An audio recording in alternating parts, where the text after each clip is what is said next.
시간에는 지난 시간에 이어서 정조 시대를 또 대표하는 그런 이 건설 사업, 바로 이 화성 건설과 또 이 정조가 자주 화성에 행차를 했습니다. 이런 화성 행차의 규모라든가 이 행차가 가지는 의미, 그리고 이제 안타깝게도 정조대왕께서 1800년에 돌아가시게 되는데, 이런 정조가 이렇게 돌아가시게 되는 그 마지막 순간들, 그리고 이 정조 사후에 전개되는 이 세도 정치의 그 과정까지 이 주로 정조 시대의 그 후반부에 대한 강의를 시작을 하겠습니다.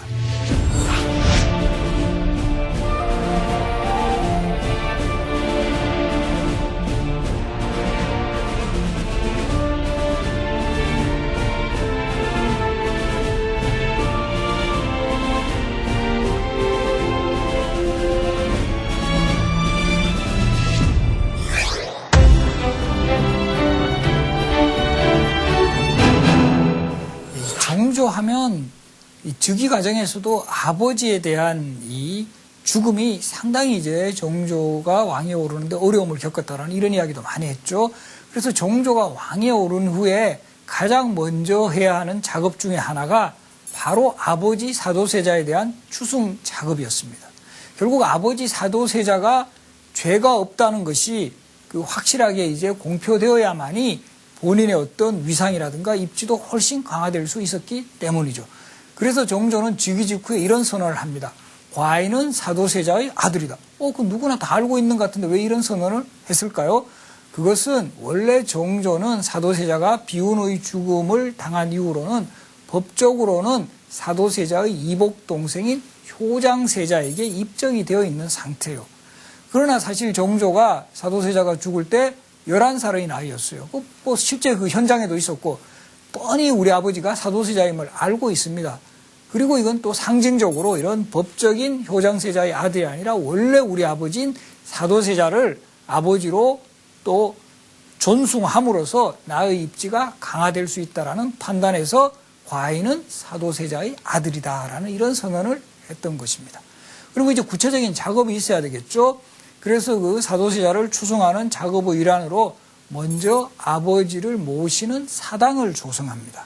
그리고 그 사당의 이름을 경모궁이라고 그 이름을 붙였는데, 이 경모궁이라는 사당은 지금의 서울대 병원 자리에 있었습니다. 그래서 창경궁에서 보면 바로 마주하고 있는 곳에 아버지 사당인 경모궁을 조성하고, 이 아버지 사당에 제사 지내는 그 의례와 절차를 기록한 의궤인 경모궁 의궤까지 이렇게 제작을 해서 남겨두었습니다. 그리고 그 아버지 사도세자와 함께 어머니에 대한 그 효심에도 상당히 이제 주력을 해서 어머니가 잘 살 수 있는 공간인 자경전을 조성해 주기도 했고, 그 해경궁 홍신 어머니와는 항상 정조가 가까이 하면서 어머니의 마음을 위로해드리기 위한 노력을 계속적으로 전개를 합니다. 그리고 이 아버지 사도세자를 추승하는 핵심은 아버지 사도세자의 무덤을 옮기는 일이었습니다. 원래 사도세자가 이제 돌아가신 이후에 그 무덤은 지금의 서울시립대학교 근처, 그 당시에는 경기도 양주였어요. 그때 그 무덤의 이름이 영우원이었습니다. 우리가 보면 왕이 되지 못한 그 왕의 아버지의 무덤은 원이라 그래요. 보통 이제 왕이나 왕비의 무덤은 릉이라고 하죠. 그보다 하나 격이 낮은 겁니다. 그래서 원이라고 해서 영우원이라고 했는데, 이 무덤을 사도세자는 옮기고 싶어 했어요. 어디로 옮기고 싶어 했냐? 바로 수원. 그 당시에 화성이죠. 화성으로 옮기고 싶어 했습니다.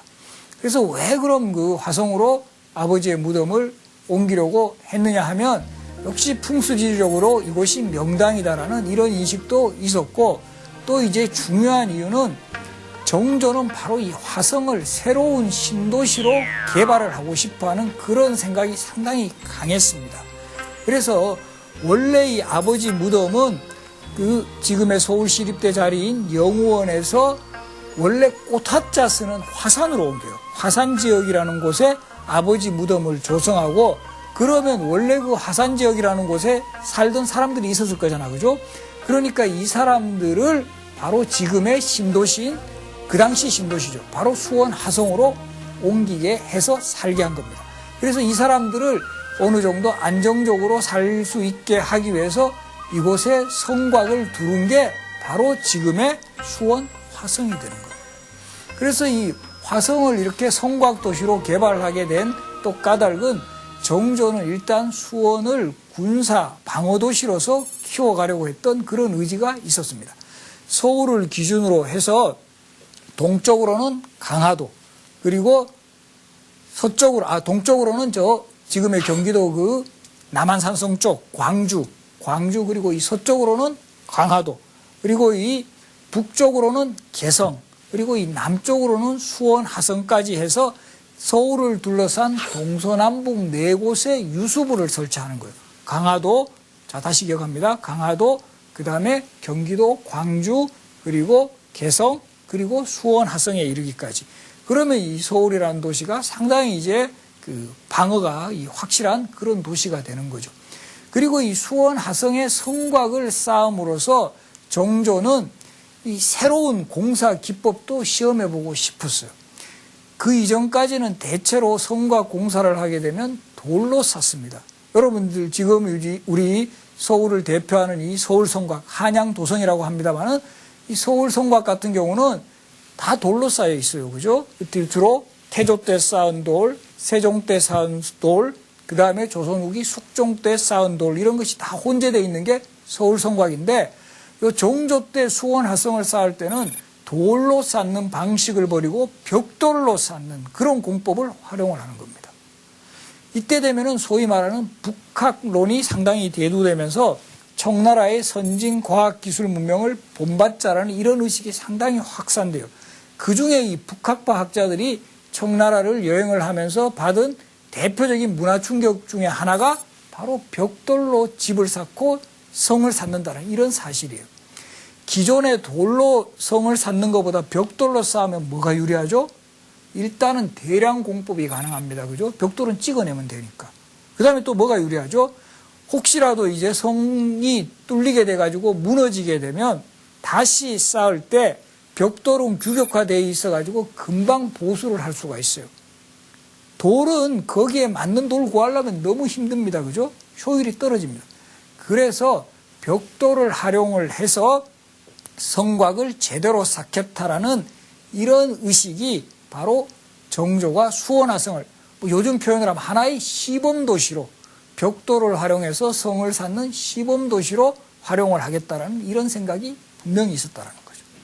그리고 또 하나 이제 보면 이 수원, 화성이라는 성곽을 두른 다음에 그 주변에 만년제라든가 만석과와 같은 이런 제방시설을 확충해가지고 농업 중심 도시로 삼겠다라는 이런 생각도 있었고, 또 일부 학자들은 정조는 수원, 화성이 완전히 건설이 되면 왕위를 아들인 순조에게 물려주고 마치 태종이 그랬던 것처럼 자신은 상왕으로 자리를 잡으면서 수원, 화성에 머물면서 아들인 순조의 정치를 구견해 주겠다라는 그런 뜻도 담겨 있었다라는 그런 그 견해도 제시합니다.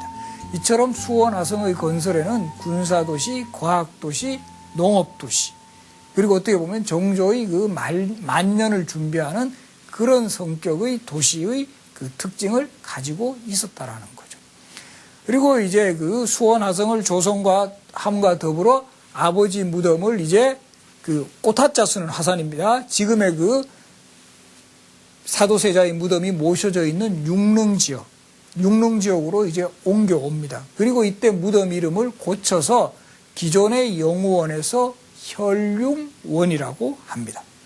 그런데 이 혈융원이라는 무덤이 지금은 뭐라 그러죠? 육릉이죠. 사도세자는 세자인데 왜 릉이라는 이름을 붙였을까? 원래 릉이라는 이름은 왕이나 왕비에게만 붙이는 이름이라 그랬죠.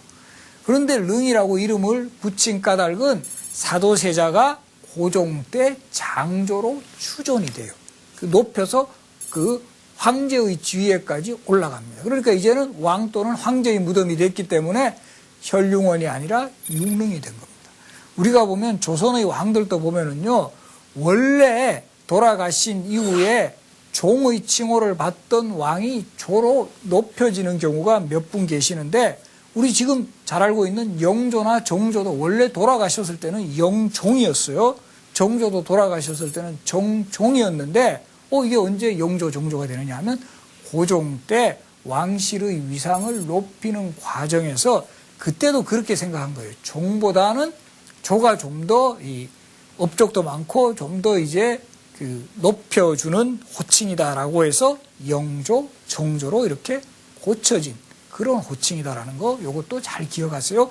그래서 사도세자도 실제 왕을 한 적은 뭐 정말 단 하루라도 없었지만 결국은 추존돼 가지고 장조로 추존이 돼요. 장조. 그리고 그 무덤도 혈융원에서 융릉이 되었다라는 거 요거 잘 기억하시기 바랍니다.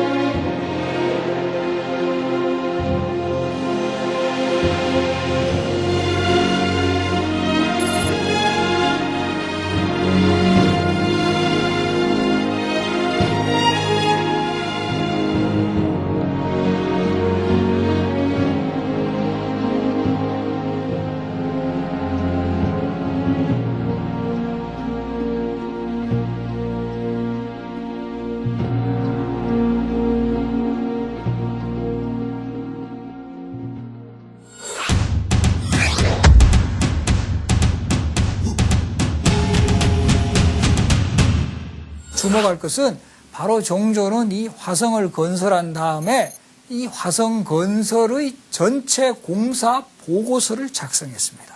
그것이 바로 화성 성역 의궤입니다. 우리 여러분들 이제 의궤에 대해서는 잘 알죠. 조선왕실에 국가적으로 중요한 행사가 있을 때 그것을 기록과 함께 그림으로 정리한 책입니다. 바로 화성 성역 의궤인데 지금 여러분들 자료에서도 보시지만 다른 의궤하고는 좀 달라 보여요. 그죠? 화성 성역 의궤가 책 형태가 오란명 의궤는 막 표지도 비단이고 되게 컸던 것 같은데 화성 성역 의궤는 좀 책의 크기도 작죠. 대체로 가로가 한 24cm, 세로가 33cm 정도로 원래 아주 그 보편적인 의궤보다는 가로나 세로가 10cm 정도 작아요. 그리고 그 내용을 살펴봐도 확 달라지는 걸 볼 수가 있는데 화성 성역 의궤는 활자본 의궤입니다. 활자본. 원래 다른 의궤들은요 전부 다 필사본이에요. 하나하나 다 이제 직접 쓰고 그림도 직접 그렸는데 화성 성역 의궤와 같은 이런 의궤들 일부는 활자본으로 제작합니다. 여러분들 왜 활자본으로 제작하죠? 활자본으로 제작하는 까닭은 대량 생산을 하기 위해서죠. 찍어내면 되니까. 그리고 이 화성 성역 의궤가 보면은 또 흥미로운 게 그냥 기록만 있는 게 아니라 각 그 건물마다 설계도가 다 그려져 있거든요. 설계도가 다 이제 인쇄되어 있어가지고 요 내용만 보더라도 각 건물을 그대로 복원을 할 수가 있는 거예요. 설계도 그림뿐만 아니라 여기에 사용된 뭐 재료라든가 이 크기 같은 거. 예를 들어 가지고 뭐 동북 공심돈을 쌓았다 그러면 공심돈 주변의 그 둘레가 뭐 몇 척이고 이런 내용까지 다 기록이 되어 있어요. 그러니까 이게 누가 보더라도 이 설계도가 있으니까 바로 복원이 가능하다는 거죠.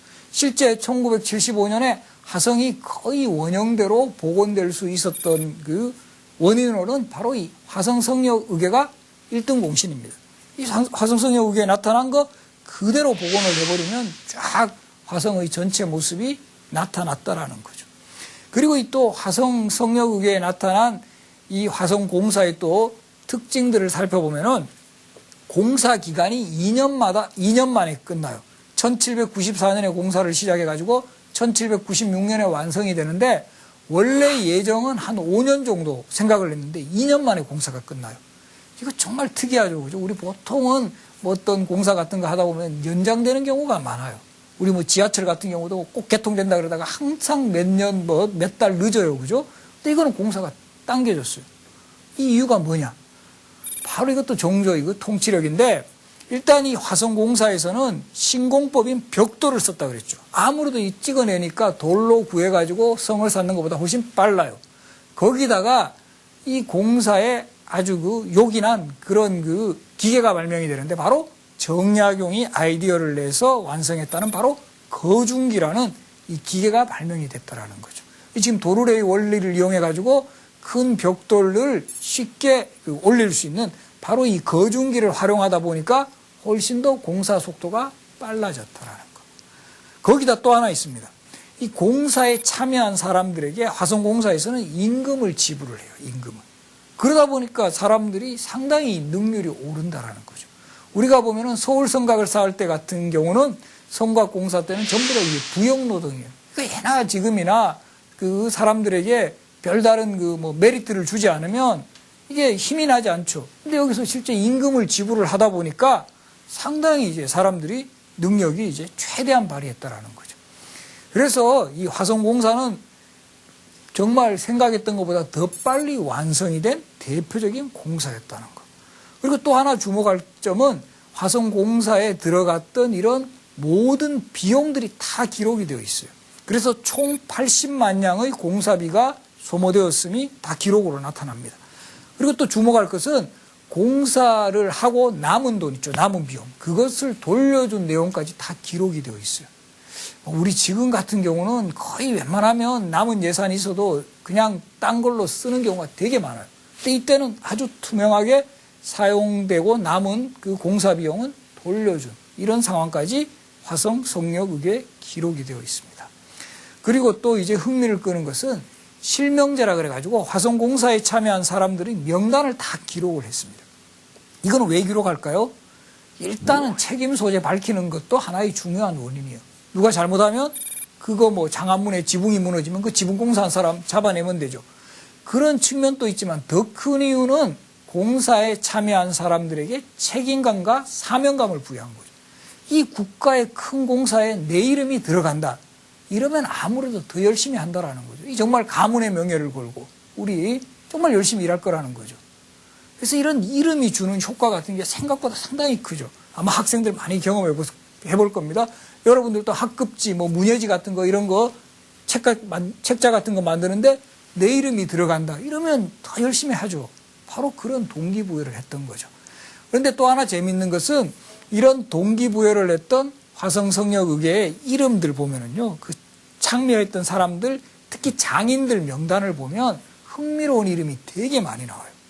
보면은, 강아지, 이런 이름도 나와요. 한자로 강악지, 이렇게 써있는데 강아지 나오고, 김대놈이, 큰 놈이라는 뜻이죠. 큰 대자에다가 놈이라고 써요. 큰 놈이. 또 작은 사람은 작은 놈이. 놈자자에 낫근자서가 박작은 놈이. 이렇게도 나오고, 이거 보면 김돌쇠 막 이런 것도 나옵니다. 돌쇠 우리 이렇게 막 부르죠. 최씨인데 잘 대답하지 않는 최씨 해가지고 최뭉술. 그래서 이런 그 화성성역의궤에 기록된 장인들의 실명을 보면 당시에 아주 그 하급 백성들까지 광범위하게 이 공사에 참여했음을 확인을 할 수 있고, 또 한편 우리가 그 당시 사람들을 부르던 명칭 이런 것도 볼 수 있죠. 강아지, 되게 좀 친근하죠, 그죠? 강아지. 그때도 그런 이름이 있었구나. 돌쇠, 이런 이름도 있었고, 작은 놈, 큰 놈, 뭐 이런 것도 있었는 거 보면, 이런 전통이 지금까지도 그 어느 정도는 이어져 오고 있음을 보면서 상당히 이제, 이거 재밌다.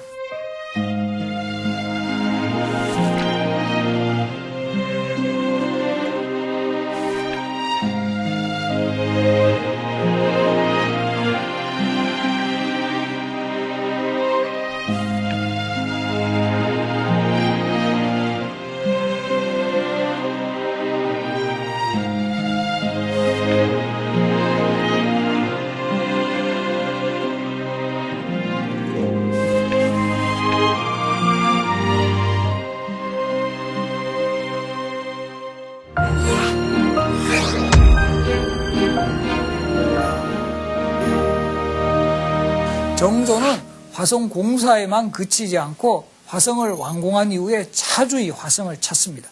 또 보면은 화성을 찾는 이유는 아버지 무덤이 그 수원 화성에 있으니까 자주 이제 아버지 참배를 목적으로 이 화성을 찾게 되는데요. 당시에도 왕이 행차를 나가게 되면 이게 되게 부담스러운 거예요. 이 신하들이 왕이 없는 상황에서는 뭐 결제를 하나 하려고 해도 불편하고 또 신변 안전 문제라든가 이런 게 제기되기 때문에 왕이 행차하는 것을 가능하면 막으려 해요. 그런데 조선 후기에 행차를 자주 했던 왕이 영조, 정조는 자주 행차를 합니다. 그 목적은 뭐냐 하면 행차를 하게 되면 아무래도 백성들을 직접적으로 만날 수 있다라는 거예요. 백성들을 직접 만나가지고 정말 백성들이 원하는 게 뭐고 억울한 게 뭐고 이런 상황을 물어볼 수 있다라는 거죠. 그래서 정조는 자주 이 화성행차에 나서게 되는데 또 한편으로 보면 신하들이 반대할 때도 내가 아버지 무덤 가는데 아버지 참배하러 가는데 이러면 신하들도 별로 할 말이 없다라는 거예요. 유교 국가에서 아버지에 대한 효도를 하러 가겠다는데 그거 막았다가는 신하 불효를 잘 완전히 몰립니다. 그죠?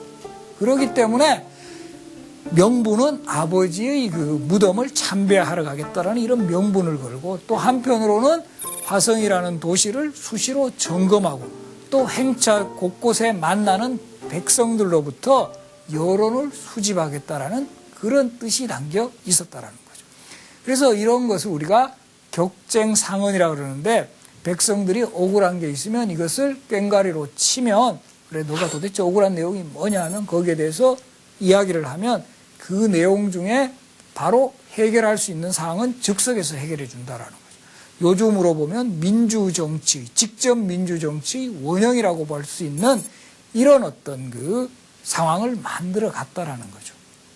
그리고 이 정조의 화성 행차 중에 가장 두드러지는 행차가 1795년 윤 2월에 있었던 바로 화성 행차입니다.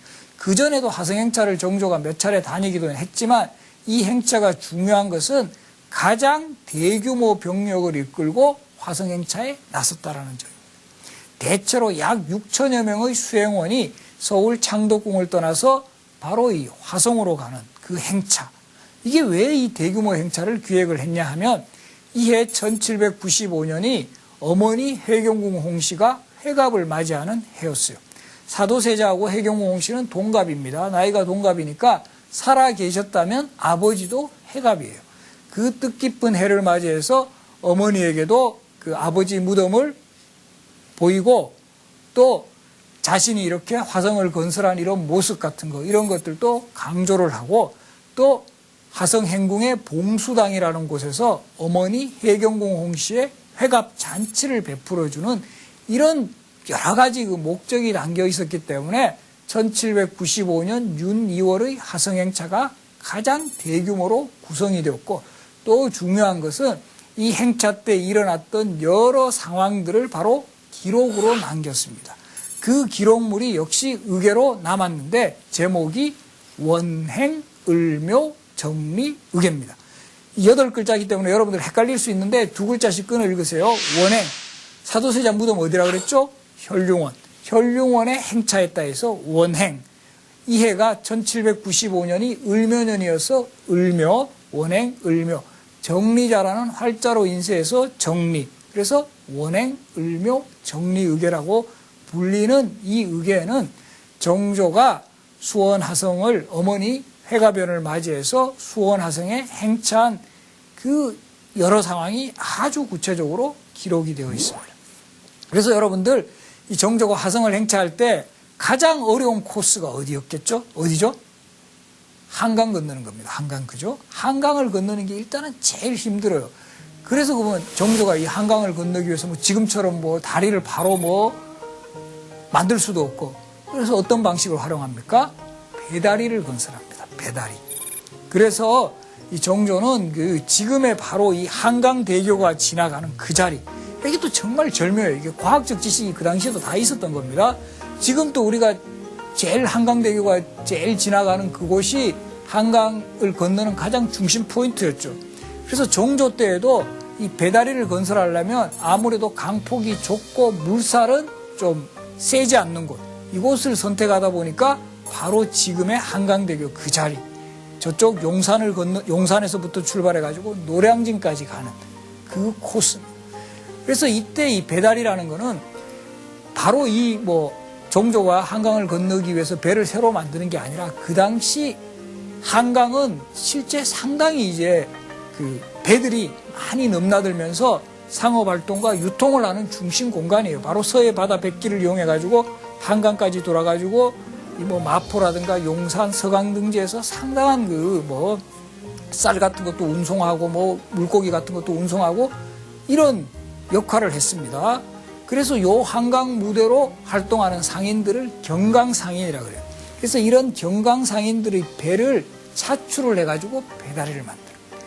그래서 이 배다리를 통해서 이 처음 도착한 곳이 시흥입니다. 그래서 시흥에도 이때는 행궁이 있었어요. 그래서 시흥 행궁에서 1박을 합니다. 지금 여러분들 수원 가면 아주 빠르면 서울 도심에서 뭐 30분, 40분이면 갑니다만은 그때는 이틀 만에 갔어요. 그래서 첫날은 시흥에서 하룻밤을 묵고 그 다음에 둘째 날 화성에 갑니다. 그래서 화성에도 정조가 자주 찾아오는 만큼 행궁, 왕이 임시로 거주하는 궁궐이라는 뜻으로 우리가 행궁이라 그래요. 그래서 이 행궁에서 이제 거처를 하게 되는 거죠. 왕이 임시로 거주하는 궁궐이라는 뜻으로 우리가 행궁이라 그래요. 그래서 이 행궁에서 이제 거처를 하게 되는 거죠.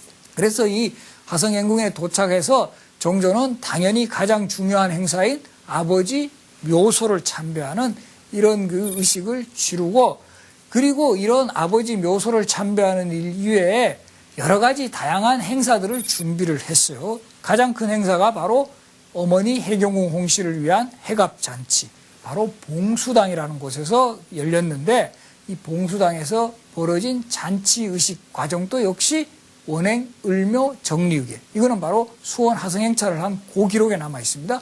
이런 기록 보면은요, 재밌는 것은 당시 해경궁 홍씨에게 올렸던 밥상의 내용까지 다 기록이 되어 있습니다. 어떤 음식이 올라갔고 음식의 재료라든가 이런 내용까지, 거기에 뭐 올려두었던 떡이라든가 꽃이라든가 이런 것의 뭐 높이, 크기 이런 것까지 다 기록이 되어 있기 때문에 바로 이 원행, 을묘, 정리의계라는 책은 궁중 음식을 연구하는 이런 사람들도 상당히 이제 그 관심을 갖고 연구를 진행을 합니다. 또 재밌는 것은 이때 공연되었던 궁중 무용이 어떤 것이었고, 또 보면 심지어는 궁중 무용에 참여했던 기생들 명단까지 다 기록이 되어 있어요. 우리 조선시대 여성들 이름이 기록에 남아있는 사례가 별로 많지가 않아요. 그런데 이 원행, 을묘, 정리의계에 보면 기생의 명단까지 다 기록되어 있습니다.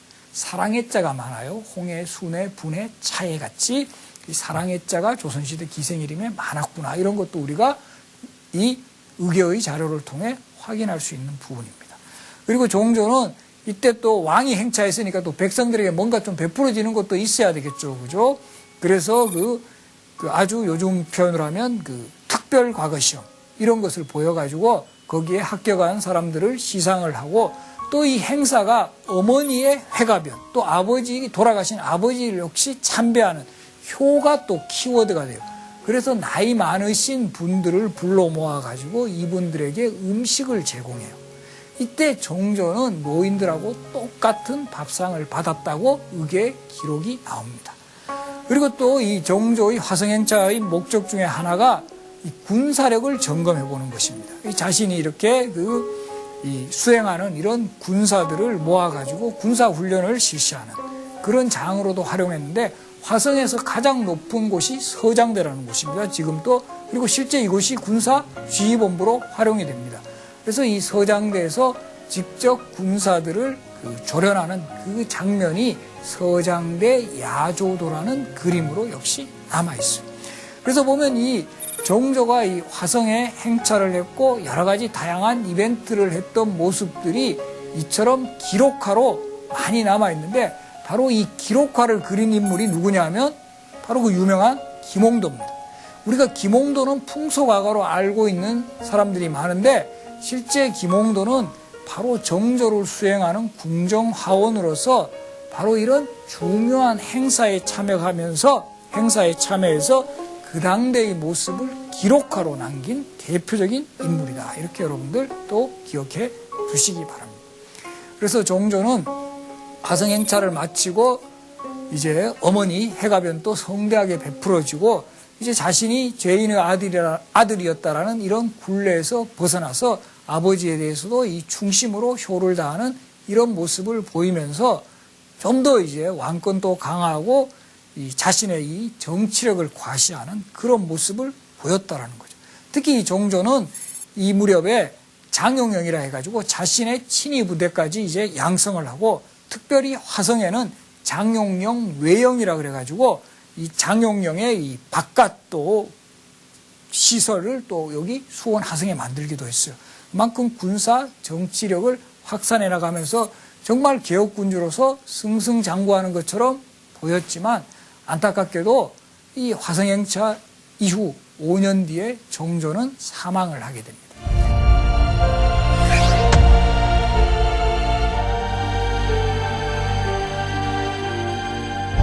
1800년에 이제 결국 정조가 돌아가시게 되는데, 그래서 그처럼 개혁의 그 이미지를 강화하고 온갖 정치, 군사, 경제 면에서 활발한 활동을 하던 왕이 돌아가셨기 때문에 너무 이게 급작스러운 죽음이 아니냐, 이렇게 이제 그 문제 제기를 하는 분들도 있지만, 실제 정조가 돌아가셨을 때 나이가 49이에요.